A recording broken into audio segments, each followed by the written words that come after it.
Le comte de Monte Cristo d'Alexandre Dumas. Adaptation Pierre Duprier et Serge Martel. Avec Pierre Santini dans le rôle d'Edmond Dantès. Réalisation Jean-Jacques Vierme.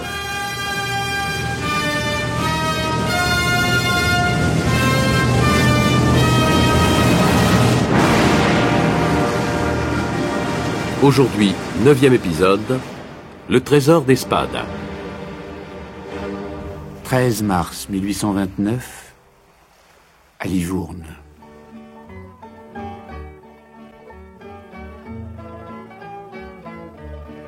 On ne vous a pas trompé, mon cher monsieur. Vous êtes chez les meilleurs prêteurs de la ville, les plus honnêtes. Je ne demande pas un prêt. Je vends.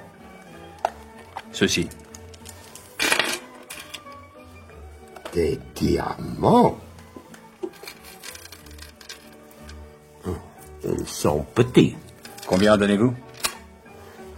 Je vais être encore trop généreux. Disons 5000 francs chacun. Vendu. Donnez-moi l'argent.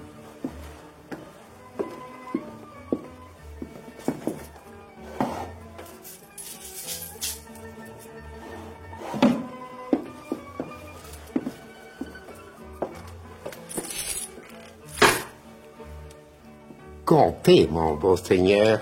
C'est inutile.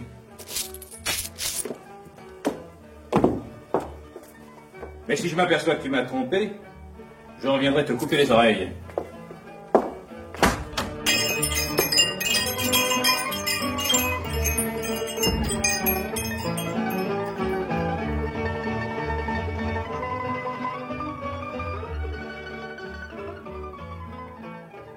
« 18 mars 1829, sur le port de Gênes.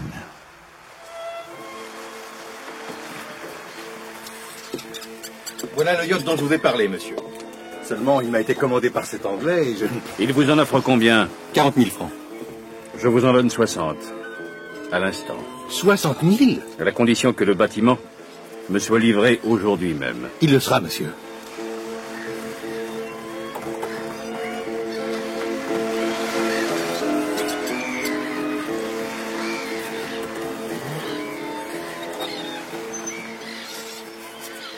29 mars 1829, à l'île de Monte Cristo. » Ah, alors, Jacopo, est-ce que tu me rapportes les renseignements que je t'avais demandés? Oui, monsieur. Mais les nouvelles sont tristes. Parle. Le vieux Dantès est mort. Ah. Ensuite? Celle que vous appelez Mercedes a disparu. Et le Catalan? Et Danglars? Disparu, eux aussi. Et le voisin de du père Dantès? Un tailleur nommé Cadrousse. Ah, pour celui-là, je sais. Il apparaît qu'il fait de mauvaises affaires. Et il tient maintenant une petite auberge, sur la route de Bellegarde, à Beaucaire. C'est bien, Jacopo. Tiens, prends cette bourse. Non, monsieur. Pourquoi? Laissez-moi vous appeler encore une fois le Maltais. Je serai plus à l'aise pour vous dire ce que j'ai à vous dire. Et tu es mon ami, Jacopo. Je t'avais défendu de me donner du monsieur, n'est-il pas vrai? Oui, mais je ne peux pas. Tu es... un autre maintenant, Maltais. Et un autre tout couvert de mystère. Tu te dis matelot. Et à Livourne, tu m'achètes une barque. Et avec 2 de nos compagnons, tu me fais mettre le cap sur Marseille pour que j'en revienne avec des nouvelles de certaines personnes. Avoue que tout ça est étrange. Mais je me suis fait marin sur un coup de tête parce que ma famille me refusait l'argent nécessaire à mon entretien. Et en arrivant à Livourne, excellente surprise, j'ai touché la succession d'un oncle qui m'a fait son seul héritier. Voilà toute mon histoire, Jacopo. Oui, mais c'est tout de même bizarre, tout ça. Et tu n'es pas au bout de tes surprises. Tu vois ce yacht? Oui. Quelle race? Son propriétaire s'appelle Lord Wilmore. Et désormais, Lord Wilmore, c'est moi. Et son capitaine, c'est toi. Moi? Le capitaine de... Oui. Et annonce à tes deux compagnons qu'ils seront les premiers membres de son équipage.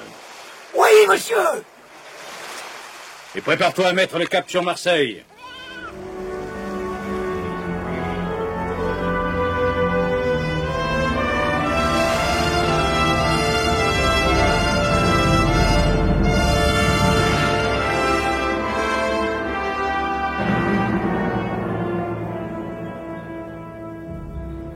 « 3 avril 1829, entre Beaucaire et Bellegarde, sur le seuil de l'auberge tenue par Caderousse. » Et tu ne m'écoutes pas, Caderousse. Je te le dis, tu as tort. Tu regardes, obstinément, le bout du chemin défoncé, assis sur le seuil de ton auberge. Ton auberge. Et tu rumines, je ne sais quel sombre projet. C'est la faute de ce maudit canal qu'on vient de creuser si nous avons perdu toutes nos pratiques. Il faut partir d'ici. Rien d'autre à faire. Sinon, nous crèverons de faim. Ah, tais-toi à la carconte. C'est Dieu qui le veut ici. Ne mêle pas le bon Dieu à toutes ces manigances, hein? Dieu, il n'a pas voulu que je me retrouve tout en suqué au milieu de ces arbres maigres. Et moi, je te dis que Dieu me punit. Mais de quoi? Par la Sainte Vierge? Un jour, tu verras. Il nous l'enverra, son ange exterminateur. Et en plus de ça, voilà que je vis avec un fada. Qu'est-ce que je te disais? Regarde qui vient. Un client. Pas possible. Regarde. Un curé. À cheval. L'ange noir. Imbécile. Je rentre. Tu sais ce qu'il faut dire.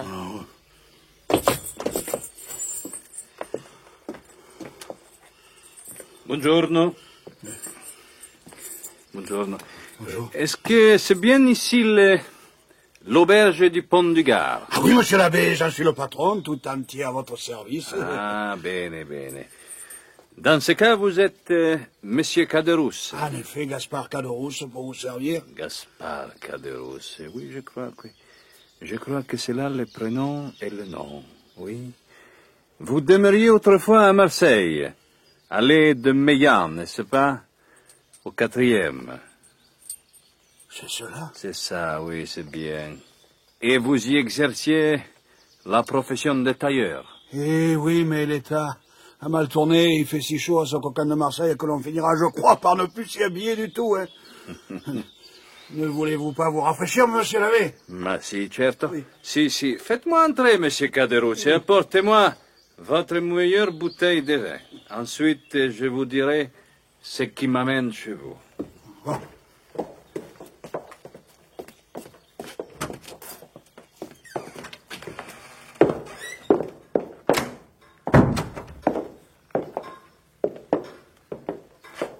Vous vouliez une bonne bouteille, monsieur l'abbé.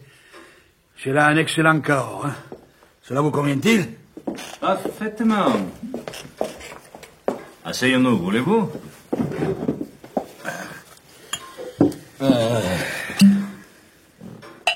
Alors, monsieur Caderousse, dites-moi, vous vivez seul? Ah, mon Dieu, oui, seul.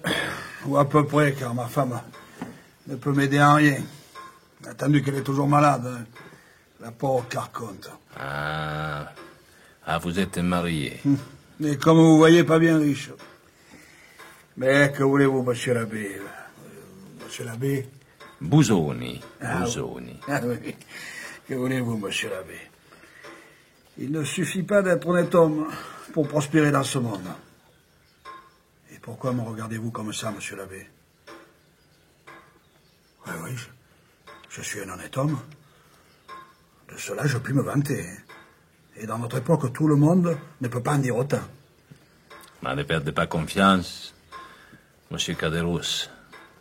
Tôt ou tard, l'honnête homme est récompensé.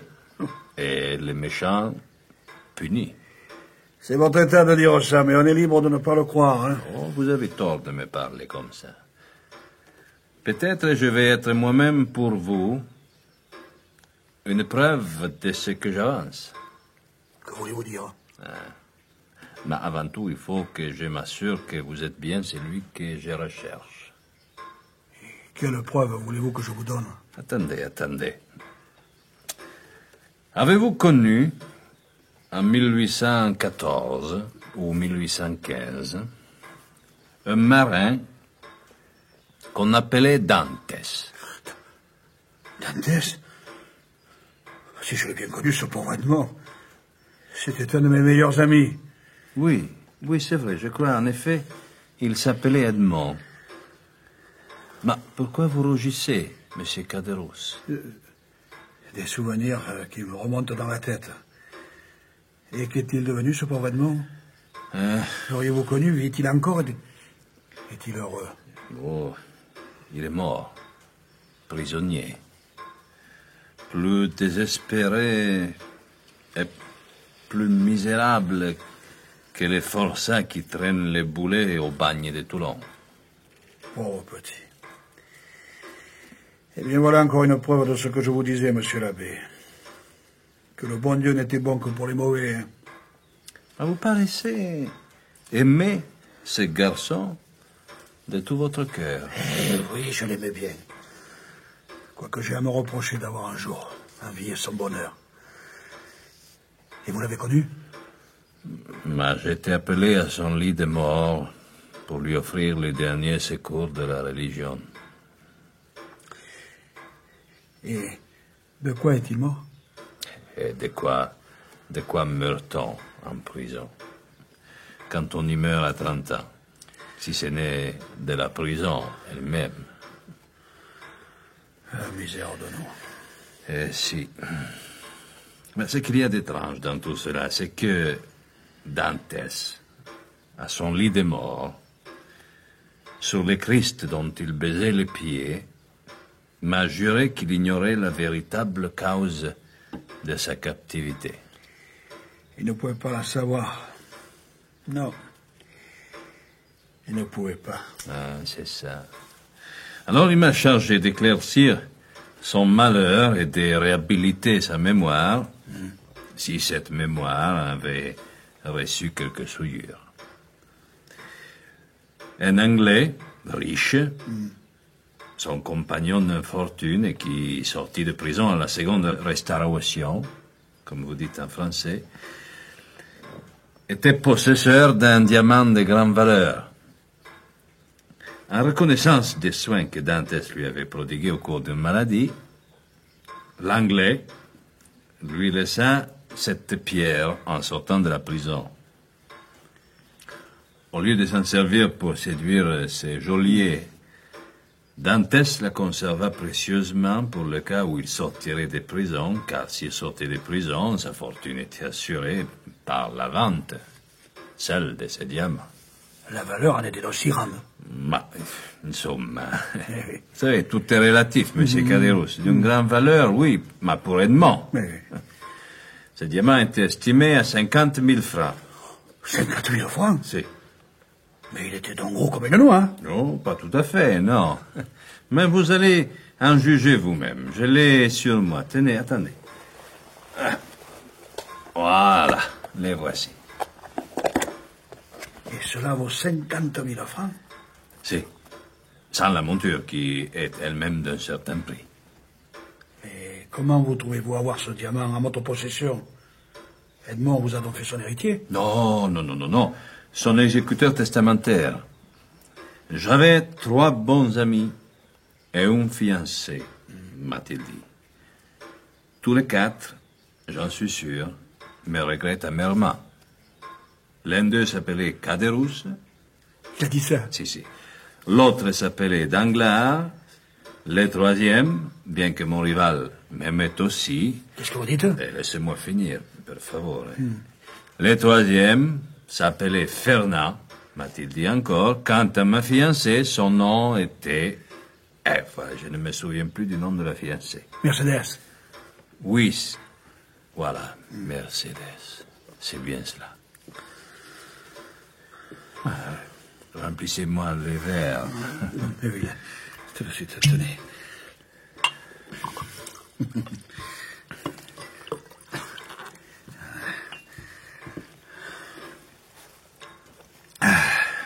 Alors, où en étions-nous? La fiancée s'appelait Mercedes. Ah oui, c'est ça, oui. Vous irez à Marseille. C'est toujours Dantès qui parle.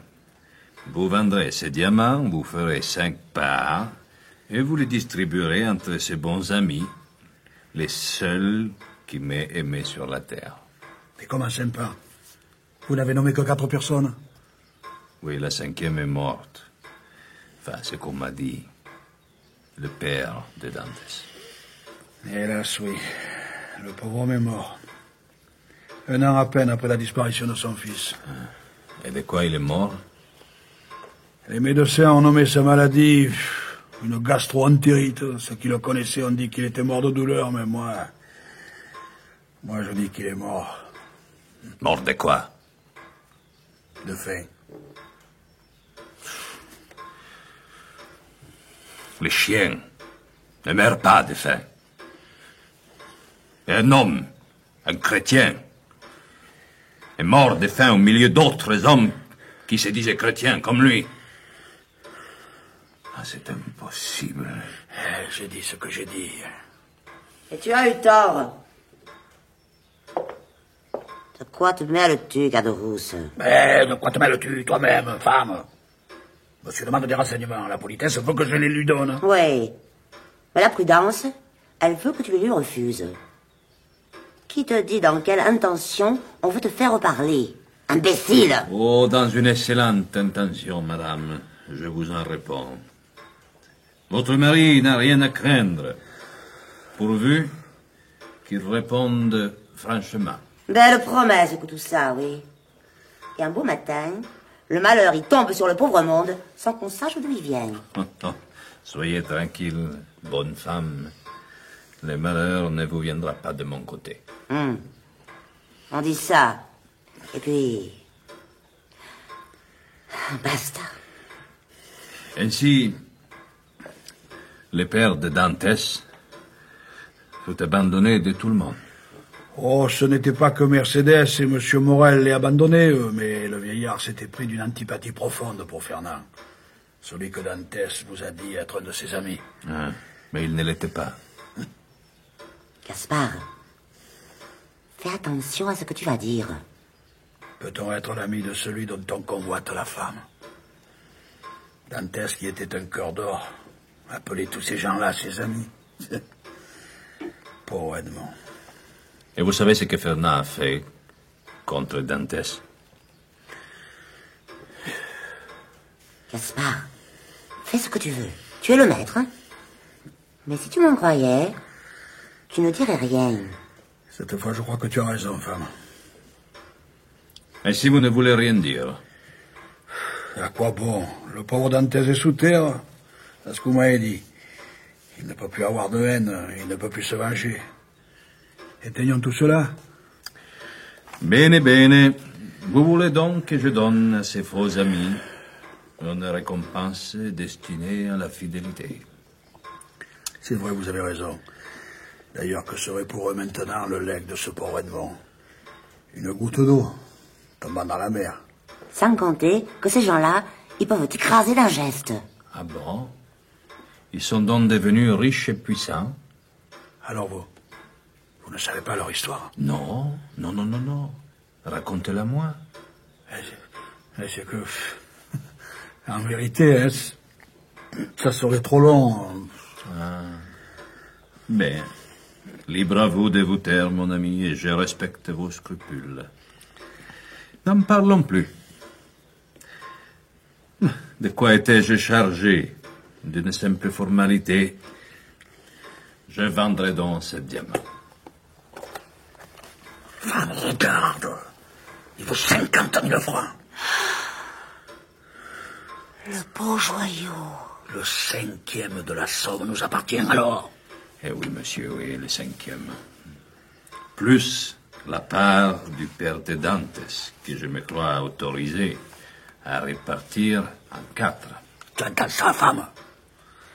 Et pourquoi sur nous 4? Et parce que vous étiez les 4 amis d'Edmond. Les amis ne sont pas ceux qui trahissent. C'est presque un sacrilège de récompenser la trahison. Le crime, peut-être. Le crime, hein? Bien, c'est vous qui l'aurez voulu.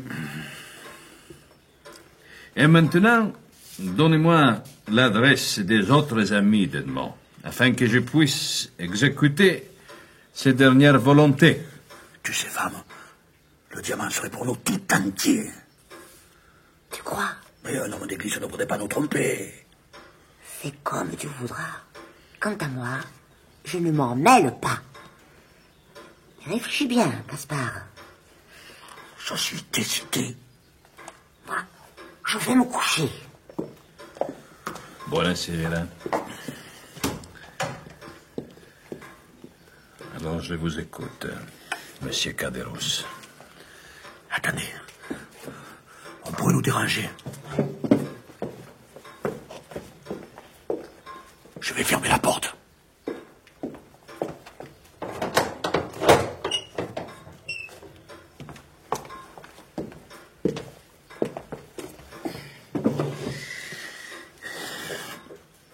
Eh bien voilà.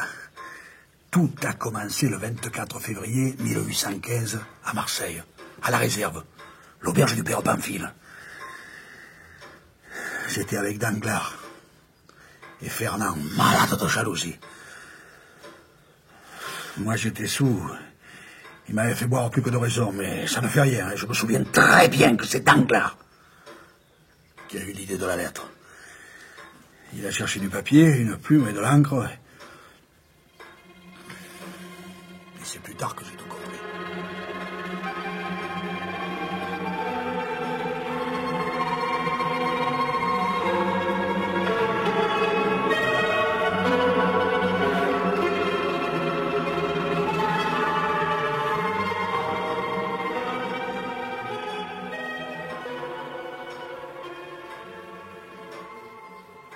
Monsieur l'abbé, c'est mon remords de la nuit et du jour. Et j'en demande bien souvent pardon à Dieu. S'accuser ainsi, c'est mériter son pardon. Malheureusement, Edmond est mort. Il ne m'a pas pardonné, lui. Ah, il ignorait. Mais il sait à présent. Puisqu'on dit que les morts savent tout. Monsieur Caderousse, dans votre récit, vous avez nommé 2 ou 3 fois un certain Monsieur Morel. Qui était cet homme? Et l'armateur du pharaon, le patron de Dantès. Et quel rôle a-t-il joué dans cette triste affaire? Ah, celui d'un honnête homme, courageux et affectionné, monsieur. 20 fois, il intercéda pour Edmond. La veille où la surveille de la mort du père Dantès, il lui avait laissé sur sa cheminée une bourse avec laquelle on paya les dettes du bonhomme et son enterrement. C'est encore moi qui ai la bourse. Une grande bourse en filet rouge. Est-ce que c'est Monsieur Morel vit encore? Oui. En ce cas, ce doit être un homme béni de Dieu. Il doit être riche, heureux. Oui. Heureux comme moi. Il touche à la misère. Bien plus au déshonneur. Comment cela? Il s'est ruiné de fond en comble. Il a perdu 5 vaisseaux en 2 ans, essuyé 3 banqueroutes, et n'a plus d'espérance que dans ce même pharaon que commandait Dantès et qui doit revenir des Indes avec un chargement de cochenilles et d'indigo. Et ce navire-là manque comme les autres, il est perdu. A-t-il une femme et des enfants? Oui. Il a une femme qui, dans tout cela, se conduit comme une sainte. Il a une fille qui allait épouser un homme qu'elle aimait et à qui sa famille ne veut plus laisser épouser une fille ruinée. Il a un fils, enfin, lieutenant dans l'armée. Vous le comprenez bien, tout cela double sa douleur au lieu de l'adoucir. S'il était seul, il se brûlerait la cervelle. C'est affreux. Voilà comment Dieu récompense la vertu, monsieur l'abbé. Un jour, je mourrai de faim, moi aussi. tandis que Fernand Danglars roule sur l'or. Et qu'est donc devenu Danglars, le plus coupable à vous entendre?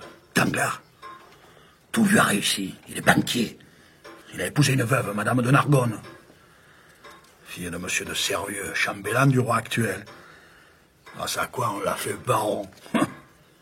Il a un hôtel, rue du Mont-Blanc, 10 chevaux dans ses écuries, 6 laquais dans son antichambre, et je ne sais combien de millions dans ses caisses. Et il est heureux? Heureux? Ah, monsieur l'abbé, vous le savez bien. Le malheur ou le bonheur, c'est le secret des murailles. Hein. Et Fernand? Il s'appelle aujourd'hui le comte de Morcerf. Destiné. Pendant les 100 jours, il fut rappelé sous les drapeaux. En 1823, il était capitaine quand la guerre d'Espagne fut finie. Il alla servir en Grèce. Quelque temps après, on apprit qu'il était entré au service d'Ali Pacha avec le grade de général instructeur. Et, comme vous le savez, Ali Pacha fut tué. Mais avant de mourir, il récompensa les services de Fernand en lui laissant une somme considérable avec laquelle Fernand revint en France, où son grade de lieutenant général lui fut confirmé. De sorte qu'aujourd'hui... Il possède un hôtel magnifique à Paris, au numéro 27 de la rue du Helder. Et Mercedes. On m'a assuré qu'elle avait disparu. Disparu? Oui. Comme disparaît le soleil, pour se lever le lendemain plus éclatant. A-t-elle donc fait fortune, elle aussi? Elle est à cette heure l'une des plus grandes dames de Paris. Il me semble que j'écoute les récits d'un rêve. Mais j'ai vu moi-même des choses si extraordinaires que celles que vous me dites ne m'étonnent guère. Mercedes se nomme aujourd'hui la comtesse de Morcerf. Oui, elle a épousé Fernand, celui qu'elle considérait comme son frère. Frailty, thy name is woman. Le mariage s'est fait dans la même église où elle aurait dû épouser ce pauvre Edmond. Il manqua de s'évanouir en passant devant l'auberge où 18 mois auparavant avaient été célébrées ses fiançailles avec celui qu'au fond de son cœur, je crois, elle aimait encore.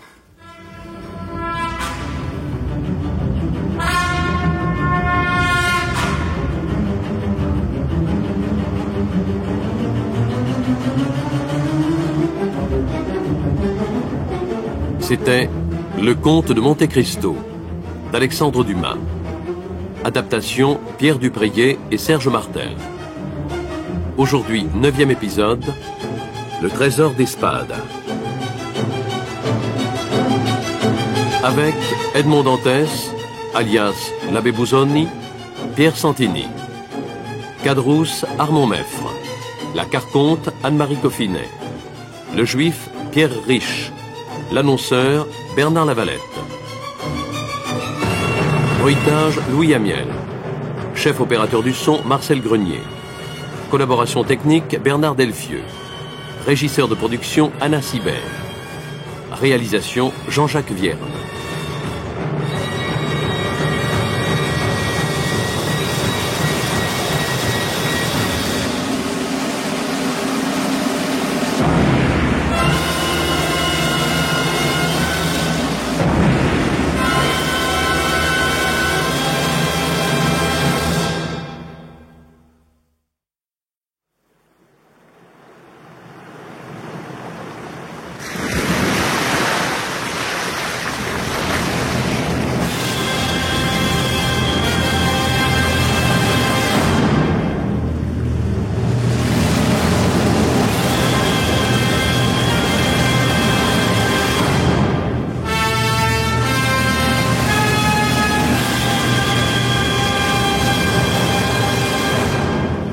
Le Comte de Monte Cristo d'Alexandre Dumas.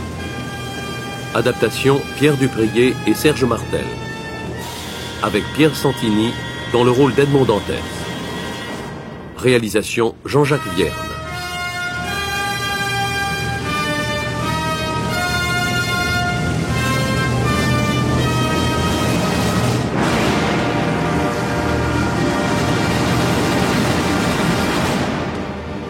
Aujourd'hui, 10e épisode, les registres des prisons. Dans la petite île de Monte Cristo, Edmond Dantès a découvert le fabuleux trésor d'Espada, dont l'emplacement lui avait été révélé par l'abbé Faria. Devenu immensément riche, mûri par 14 années passées dans un cachot du château d'If, et par l'enseignement qu'il a reçu de l'abbé Faria, Dantès est devenu un autre homme, un homme impitoyable, essentiellement animé par le désir de se venger. Se faisant alors passer pour l'abbé Busoni, il réserve sa première visite à son ancien voisin, Gaspard Caderousse, qui tient à présent l'auberge du Pont du Gard, une auberge où les pratiques sont devenues de plus en plus rares. Nous sommes le 3 avril 1829. Mercédès se nomme aujourd'hui la comtesse de Morcerf. Oui, elle a épousé Fernand, celui qu'elle a considéré comme son frère. Frailty, thy name is woman. Le mariage s'est fait dans la même église où elle aurait dû épouser ce pauvre Edmond. Il manqua de s'évanouir en passant devant l'auberge où 18 mois auparavant avaient été célébrées ses fiançailles avec celui qu'au fond de son cœur, je crois, elle aimait encore. On dit qu'elle n'est pas heureuse, ou du moins qu'elle ne le serait pas du tout si elle n'avait son fils. Et à qui elle... Comment elle a un fils? Oui, oui, le jeune Albert, qui lui ressemble beaucoup, paraît-il. Et Monsieur de Villefort? Ah, lui, je ne le connaissais pas. Mais vous ne savez pas ce qu'il est devenu et la part qu'il a prise au malheur de Dantès? Non, je sais seulement que quelque temps après l'avoir fait arrêter, il a épousé mademoiselle de Saint-Méran et quitté Marseille. Sans doute que le bonheur lui aura souri comme aux autres et qu'il est riche comme Danglars, considéré comme Fernand. Moi seul, vous le voyez, je suis resté pauvre, misérable et oublié de Dieu. Eh bien, vous vous trompez, mon ami. Dieu peut paraître oublié parfois, mais il vient toujours un moment où il se souvient. Et en voici la preuve. Tenez, prenez ce diamant. Il est à vous. Comment, monsieur? Oh, monsieur l'abbé, ne raillez-vous pas? Non, Dantès n'avait qu'un seul ami. Vous. Alors, prenez ce diamant et vendez-le. Je vous répète, il vaut 50 000 francs. Et cette somme, je l'espère, suffira pour vous tirer de la misère. Oh, ne faites pas une plaisanterie du bonheur ou du désespoir d'un homme. Hein? Oh, je sais ce que c'est le bonheur et ce que c'est le désespoir. Je ne jouerai jamais à plaisir avec les sentiments. Prenez donc. Mais, en échange... En échange? Oui. Donnez-moi cette bourse de soie rouge que M. Morel avait laissée sur la cheminée du vieux Dantès. Et qui, m'avez-vous dit, est entre vos mains?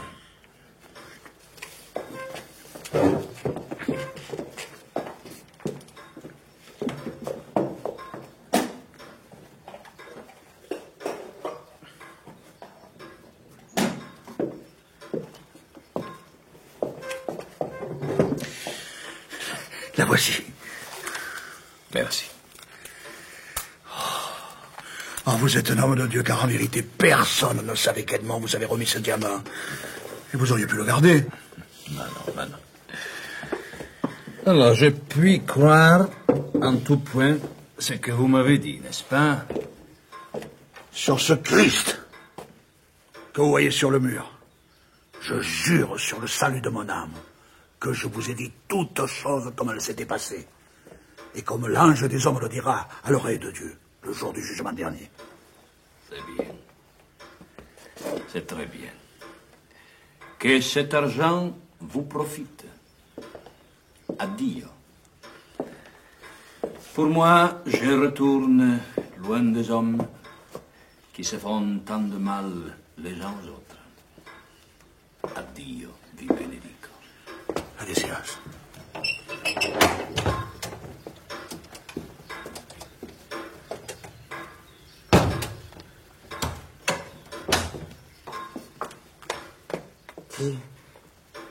C'est bien vrai ce que j'ai entendu. Rien de plus vrai, le voilà le diamant. Pour nous seuls. C'est sûr que faux. Faux? Oui. Pourquoi m'aurait-il donné un diamant faux? Pour avoir ton secret. Sans le payer. Imbécile. Oh, nous allons le savoir. Que vas-tu faire? Je m'en vais à Beaucaire, c'est la foire. Aujourd'hui, il y a des bijoutiers de Paris. Je vais leur montrer ce diamant. Toi, tu gardes la maison, hein? Dans 2 heures, je serai de retour.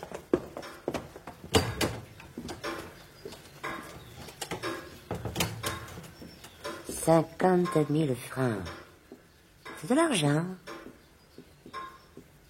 Mais ce n'est pas la fortune.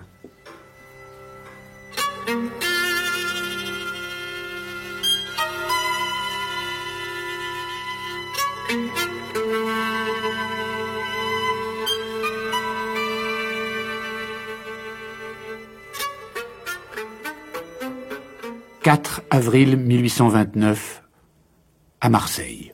Hélas, cher monsieur, je ne puis que vous confirmer en tout point ce que vient de vous dire monsieur le maire de Marseille. En dépit de son honnêteté, de sa droiture, je dirais même de sa rigidité morale, monsieur Morel est à la veille de connaître une banqueroute effroyable. Oh oui. Moi-même, j'avais 200 000 francs placés dans sa maison. Il représentait la dot de ma fille, que je comptais marier dans 15 jours. Cette somme était remboursable. 100 000 le 30 de ce mois, 100 000 le 30 du mois prochain. Or, monsieur Morel était ici, il y a pas d'une demi-heure, et pour me dire quoi? Que si le pharaon, son navire, n'était pas rentré d'ici au 15, il se trouverait dans l'impossibilité de me faire ce paiement. Ah. Ainsi, cette créance vous inspire des craintes. C'est-à-dire que je la regarde comme perdue. Oh, yes. Bien, je vous l'achète. Vous? Oui, moi. Mais avec un rabais énorme, sans doute. Non, non. Non, moyennant 200 000 francs. Oh. Oui, la maison Thompson & French de Rome, dont je ne suis que le premier commis, ne fait pas ce sorte d'affaires. Voici l'argent. Voulez-vous vérifier? Monsieur, je dois vous prévenir que, selon toute probabilité, vous n'aurez pas 6% de cette somme. Non, mais cela ne me regarde pas. Cela regarde la maison Thompson & French, au nom de laquelle j'agis. Ouais. Voilà, je vous demanderai seulement une signature en échange de ce transport de fonds. Cela va de soi. Voilà. Et un droit de courtage. Mais c'est tout à fait normal, monsieur. La commission est ordinairement de 1,5. Voulez-vous 2? Ou plus? Oh. Monsieur, je suis comme ma maison. Je ne fais jamais ce sorte d'affaires. Mon droit de courtage est de toute autre nature. Je vous écoute, monsieur. Monsieur de Beauville, vous êtes inspecteur des prisons. Oui, depuis près de 15 ans. Vous tenez des registres d'entrée et de sortie? Sans doute. Oui. À ces registres doivent être jointes des notes relatives aux prisonniers. Chaque prisonnier a son dossier. Oui, bien. Monsieur, j'ai été élevé à Rome par un pauvre diable d'abbé qui a disparu tout à coup. J'ai appris depuis qu'il avait été détenu au château d'If. Et je voudrais en savoir davantage. Son nom? C'était l'abbé Faria. Oh, mais je me le rappelle parfaitement. Et il était fou. Il se croyait possesseur d'un trésor fabuleux. Fou, vous dis-je. Oh, pauvre ami. Est-il mort? Oui, monsieur, il y a peu de temps. Et sa mort fut accompagnée d'une circonstance singulière. Le cachot de l'abbé était éloigné d'une 50aine de pieds de celui d'un ancien agent bonapartiste. Un de ceux qui avait le plus contribué au retour de l'usurpateur en 1815. Un homme très résolu et très dangereux. Ah, dangereux. Oui, j'ai vu cet homme. Il m'a fait une profonde impression. Et je n'oublierai jamais son visage. Ah, vraiment. J'en suis tout à fait sûr. Il s'appelait Edmond Dantès. Il avait dû se procurer des outils, car à la mort de Faria, on découvrit qu'il avait creusé une galerie, à l'aide de laquelle les deux prisonniers communiquaient. Ah oui, cette galerie avait sans doute été creusée dans un but d'évasion. Oui, mais malheureusement, l'abbé mourut brutalement. Ah, cela dut arrêter court les projets. Pour le mort, oui, mais pas pour le vivant. Au contraire, ce Dantès, il vit un moyen de hâter sa fuite. Il pensait sans doute que les prisonniers morts au château étaient enterrés dans un cimetière ordinaire. Il transporta le défunt dans sa chambre, prit sa place dans le sac, où on l'avait cousu, et attendit le moment de l'enterrement. Oh, c'était un moyen hasardeux, qui indiquait quelque courage. Oh, je vous l'ai dit, c'était un homme dangereux, un furieux. Par bonheur, il a débarrassé lui-même le gouvernement des craintes qu'il avait à son sujet. Comment cela? Le château d'If n'a pas de cimetière. On jette tout simplement les morts à la mer, après leur avoir attaché au pied un boulet de 36. Ah. Alors on attacha donc le boulet et on le jeta à la mer. Comprenez quel dut être l'étonnement du fugitif lorsqu'il se sentit précipité du haut des rochers. J'aurais voulu voir sa figure à ce moment-là. C'était difficile. Oh, n'importe, je me la représente. Oui, moi aussi. Alors, il s'est noyé. Bel et bien. Oui, de sorte que le gouverneur du château fut débarrassé à la fois du furieux et du fou. Exactement. Oui. Mais voulez-vous jeter un coup d'œil sur les registres? Vous y trouverez tout ce qui est relatif à votre abbé Faria, qui, lui, était la douceur même. Cela me fera plaisir. Suivez-moi dans mon cabinet. Bien sûr.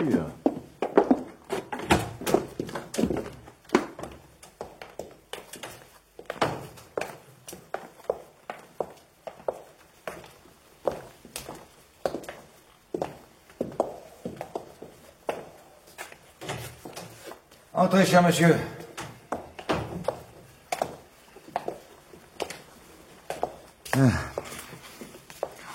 Tenez, ici.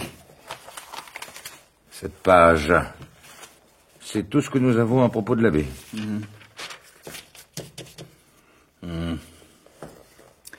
C'est mince. Et personne n'a jamais cru à l'existence de son trésor. Vous y auriez cru, vous, monsieur? Non. Non, c'est juste.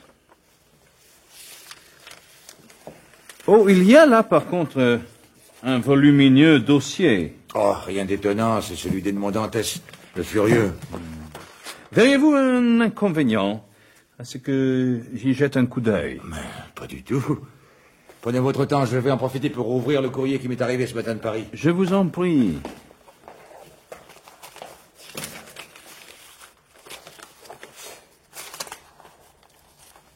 La dénonciation. Ah oui, finalement, c'est bien l'écriture de Danglars. Timbré à la poste de Marseille le 24 février 1815. Levé de 6 heures du soir. Il me la faut.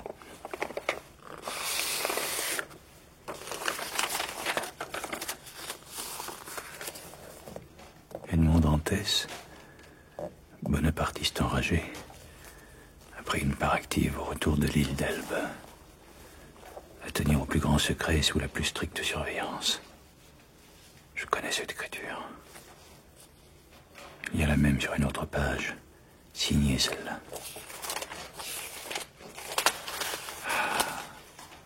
La voilà. Le compte-rendu de mon interrogatoire rédigé par Villefort. Et oui, pas de doute possible, c'est la même écriture. La même. Villefort. Le fourbe.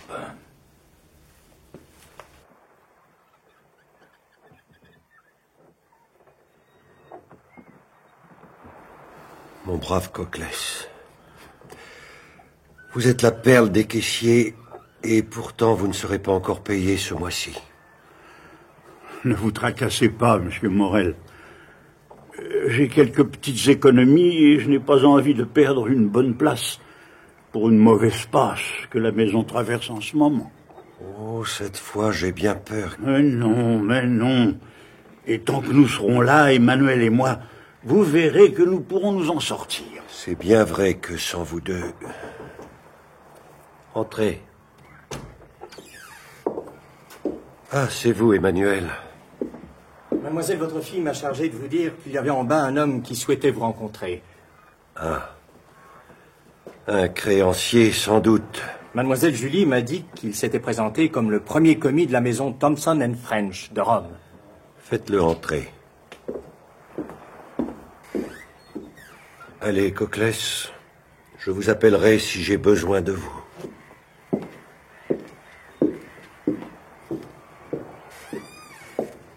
S'il vous plaît, monsieur.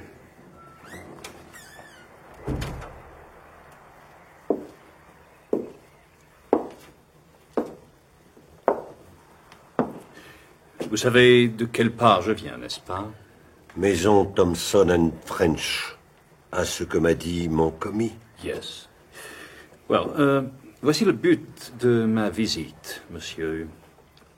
Notre maison avait, dans le courant de ce mois et du mois prochain, 3 ou 4 000 francs à payer en France.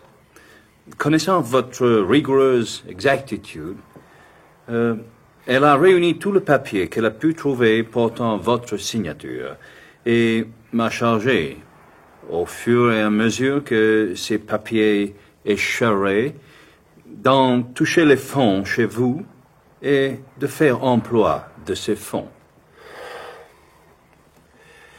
Ainsi, monsieur, vous avez des traites signées par moi. Oh, yes, pour une somme assez considérable. Pour quelle somme exactement? Well, voici d'abord un transport de 200 000 francs fait à notre maison par monsieur de Beauville. Reconnaissez-vous lui devoir cette somme? Oui. C'est un placement qu'il a fait chez moi à 4,5 du 100, voici bientôt 5 ans. Oui, et que vous devez lui rembourser? Moitié le 30 de ce mois, moitié le 30 du mois prochain. Oh. Et puis, voici 32 500 francs, fin courant. Ce sont des traites signées de vous et passées à notre ordre par des tiers porteurs. Je le reconnais. Est-ce tout? No, not exactly. Pas tout à fait. J'ai encore, pour la fin du mois prochain, ces valeurs-ci qui nous... ils ont été passées par la maison Pascal et la maison Wild & Turner de Marseille. 55 000 francs, à peu près. En tout, 287 500 francs. 287 500 francs. Yes. Or, je ne vous cacherai pas, monsieur Morel, que tout en faisant la part de votre probité, sans reproche jusqu'à présent, le bruit public de Marseille est que vous n'êtes pas en état de faire face à vos affaires. Monsieur, depuis la création de cette maison, pas un billet signé Morel et Fils n'a été présenté à la caisse sans être payé. Yes, I know that. Je sais cela, oui. Mais d'homme d'honneur à homme d'honneur, parlez franchement. Paierez-vous ceci avec la même exactitude? Oui, je paierai. Si, comme je l'espère, mon bâtiment arrive à bon port.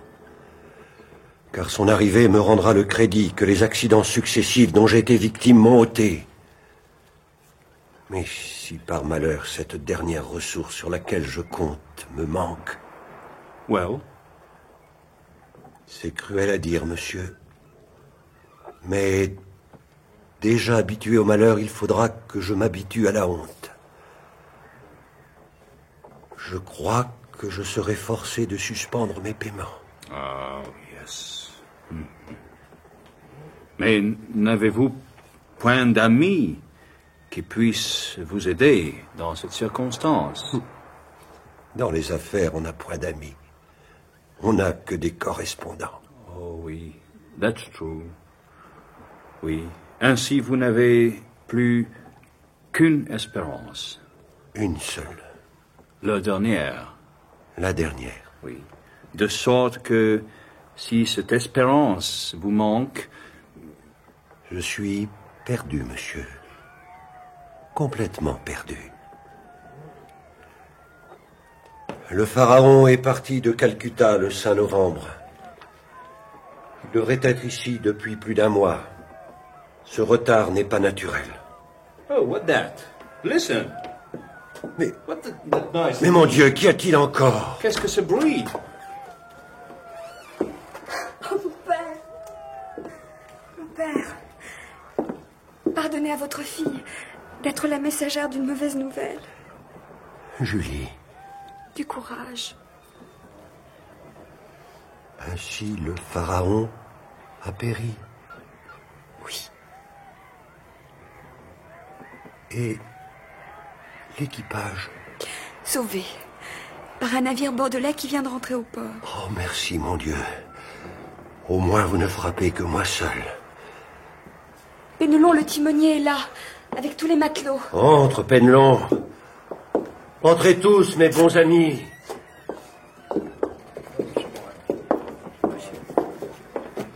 Alors, Penelon. Tous, on a le cœur brisé, monsieur Morel. On aimait bien le pharaon, vous savez. Oui, Penelon. On a tout fait pour le sauver, mais avec une voie d'eau pareille et cette tempête... Le voilure. Comment était le voilure? Le capitaine avait fait ranger à pente de riz dans les huniers. Il criait « Largue les boulines, brasse au vent, amène les huniers, pèse les palanquins sur les verres. » Mais ce n'était pas assez. J'aurais pris 4 riz et je me serais débarrassé de la misaine. Et vous auriez eu raison, monsieur. Mais qui êtes-vous donc pour être si adroit à la manœuvre? Un Anglais. Ce n'est pourtant pas une référence. N'empêche que... Vous me rappelez quelqu'un, mais qui? Ben, ça me reviendra. Le pompe. J'espère que vous n'avez pas abandonné le pompe. Et le premier qui quitte la pompe et hurler le capitaine, je lui brûle la cervelle. C'est très bien. Et ensuite? Le navire a plongé de l'avant, et s'il n'y avait pas eu la Gironde, un Bordelais, on ne serait pas ici à vous rapporter cette bien triste nouvelle. Et le capitaine Gomard? On l'a laissé malade à Palerme. Mais rassurez-vous, il reviendra. Vous êtes de braves gens. La volonté de Dieu n'est pas la faute des hommes. Et maintenant, combien vous est-il dû de solde? Ne parlons pas de ça, monsieur Morel. Mais si, parlons-en au contraire. Eh bien, on nous doit 3 mois. Julie, dis à Coclès de payer 200 francs à chacun de ses braves. C'est pas nécessaire, monsieur Morel. Hélas, mes amis, je ne peux pas vous donner de gratification supplémentaire, car le peu d'argent qui me reste ne m'appartient plus. Monsieur Morel, les camarades ont dit que pour le moment, ils auront assez de 50 francs chacun. Pour le reste, ils attendront. Oh, brave cœur. Et sachez-le bien, monsieur Morel, pas question pour nous de quitter la maison. On reste à votre service. On est sûr que tout finira par s'arranger pour vous. On vous aime bien, et votre famille aussi. Merci, mes amis, merci. Allez. Julie, accompagne-les. Et veille à ce que mes désirs soient accomplis.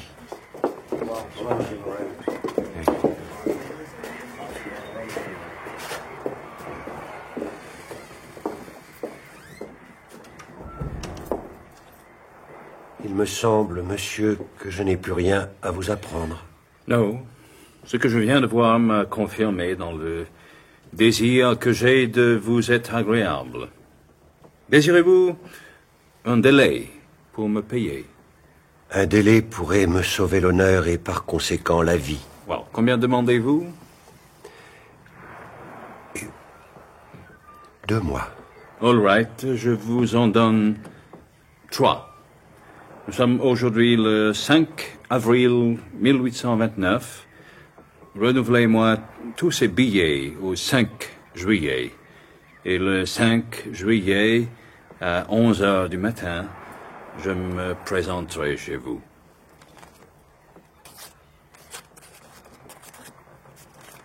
Je vous attendrai, monsieur. Et vous serez payé. Ou je serai mort. Ne vous dérangez pas, monsieur. Je connais le chemin.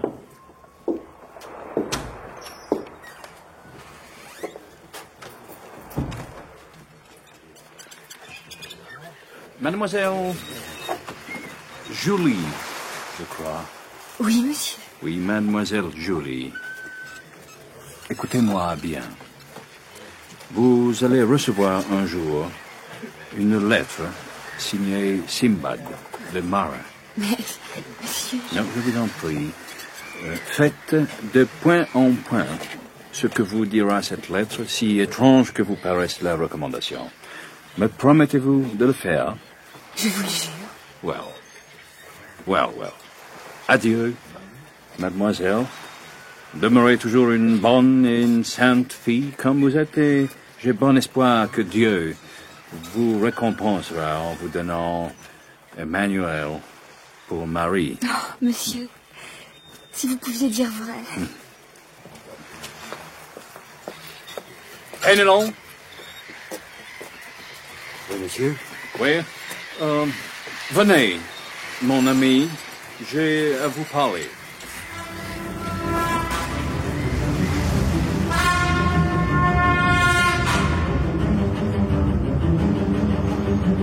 C'était Le Comte de Monte Cristo, d'Alexandre Dumas. Adaptation Pierre Dupriez et Serge Martel. Aujourd'hui, 10e épisode, Les registres des prisons. Avec Edmond Dantès, alias le commis de Thomson & French, alias l'abbé Busoni, Pierre Santini. Monsieur de Beauville, Jacques de Gore. Cadrousse, Armand Meffre. La Carconte, Anne-Marie Coffinet. Julie Morel, Marianne Épin. Pénelon, René Morard. Coclès, Jean Brunel. Emmanuel Raymond, Luc Ponnet. Monsieur Morel, Fred Persson. L'annonceur, Bernard Lavalette. Bruitage, Louis Amiel. Chef opérateur du son, Marcel Grenier. Collaboration technique, Bernard Delfieux. Régisseur de production, Anna Sibert. Réalisation, Jean-Jacques Vierne.